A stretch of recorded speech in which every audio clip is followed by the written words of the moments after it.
It began with a simple, almost dismissive reaction. When Demond Wilson was first asked if he would consider doing a series with Red Fox, his response was blunt and filled with doubt. He questioned whether television would ever accept Foxx, whose reputation had been built on raw, uncensored stand-up, far removed from network standards. Yet, fate had other plans.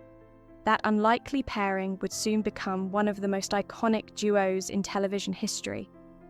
What followed was not just the success of a sitcom, but a complex relationship shaped by ambition, pressure, loyalty, and disappointment.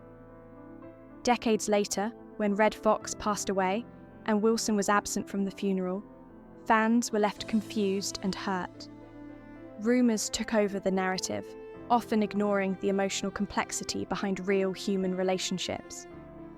The truth, as it turns out, was far more layered than anger or hatred alone. Sanford and Son and a cultural breakthrough. When Sanford and Son premiered on NBC in 1972, it did more than deliver laughs. It marked a cultural shift, placing a black father and son relationship at the centre of primetime television. Red Fox brought his sharp timing and streetwise charisma to Fred Sanford, while Demond Wilson balanced him as Lamont, the thoughtful, responsible son. Their dynamic felt authentic, sometimes chaotic, but deeply human. Audiences connected immediately, and the show quickly became a ratings success. What viewers saw on screen was a perfect blend of comedy and emotional grounding, but behind the scenes, two very different personalities were learning how to coexist under immense pressure. Foxx was a seasoned performer with decades of experience, while Wilson was still finding his footing in Hollywood. In those early years, mutual respect and shared success helped hold everything together. Early bond and quiet mentorship. In the beginning, Red Fox played a protective, almost mentoring role toward Wilson. Despite his rough public image, Fox was known to be loyal to those he believed in, and he saw potential in his younger co-star. He reportedly advocated for Wilson's visibility on the show and treated him with a sense of brotherhood. For a time, their off-screen relationship mirrored their on-screen roles, an older figure guiding someone still growing into his career. Wilson, for his part, respected Fox's talent and credited him with helping open doors that might otherwise have remained closed. That early bond created a foundation of trust, but it was also fragile. As the show grew more successful, expectations shifted, pressures intensified, and unspoken assumptions about loyalty and gratitude began to surface, quietly laying the groundwork for future misunderstandings. Success, strain, and a turning point. By 1974, Sanford and Son was one of NBC's top-rated shows, but success brought tension. Red Fox grew increasingly frustrated with his treatment by the network, particularly regarding compensation and working conditions. To him, these issues represented more than money. They symbolized respect and fairness in an industry that often undervalued black talent. When negotiations stalled, Fox made the dramatic decision to walk off the show. NBC responded by temporarily writing his character out, forcing the series to continue without its central figure. During this period, Wilson found himself in an impossible position. Contractually obligated and still building his career, he continued filming and promoting the show. While he expressed hope for Fox's return, his decision to stay was later interpreted very differently by his co-star, marking a painful shift in their relationship. Loyalty, expectations, and silent disappointment. From Red Fox's perspective, Wilson's choice to remain on the show felt like a lack of solidarity. Fox believed that loyalty meant standing together, even if it meant professional risk. In his mind, he had once fought for Wilson, and now expected that support in return. Wilson, however, viewed the situation through a different lens. He was younger, under contract, and acutely aware of how quickly opportunities could disappear in Hollywood. Continuing the show was not an act of betrayal, but survival. Neither man fully communicated these perspectives to the other. Instead, disappointment settled in quietly. When Foxx eventually returned after securing a better contract, the show regained its rhythm. But something essential had changed. The trust that once defined their partnership had been weakened, replaced by unspoken resentment on both sides, unequal rewards and growing distance. After Foxx's return, the imbalance between the two men became hard to ignore. Foxx's new contract elevated him financially and creatively, while Wilson remained under his original terms despite his central role.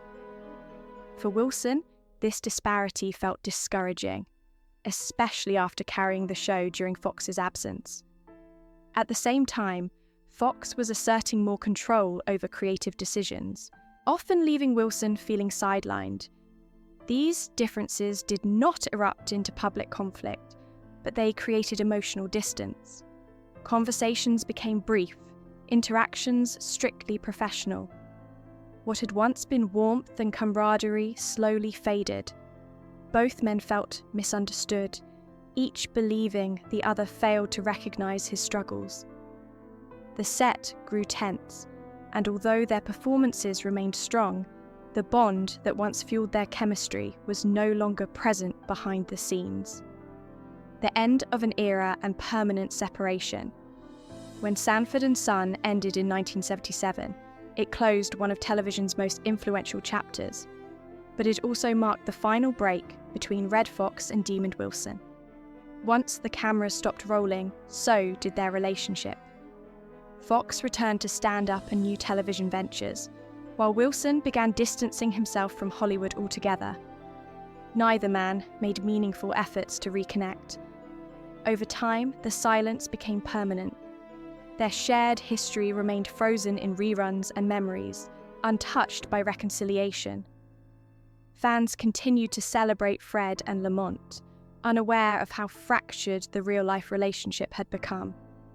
What made the separation especially painful was not public arguments, but the absence of closure.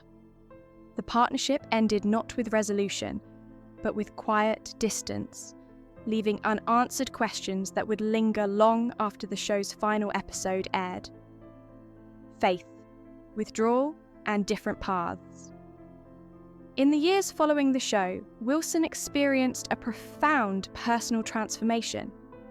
Disenchanted with the entertainment industry and weary of its pressures, he turned toward faith and ministry. His focus shifted from performance to purpose, from applause to service. Hollywood no longer held the meaning it once had. Foxx, meanwhile, continued performing, embracing the spotlight and his established persona. Their paths diverged completely, shaped by different values and coping mechanisms.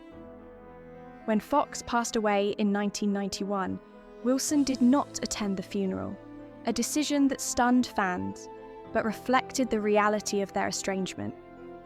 Years later, Wilson explained simply that they were no longer in contact. There was no dramatic accusation, only a quiet acknowledgement that some relationships once broken are never repaired, even when history binds them together. A legacy of laughter and human complexity. The story of Demon Wilson and Red Fox is not one of villains and heroes, but of two human beings navigating fame, pride, fear, and unmet expectations.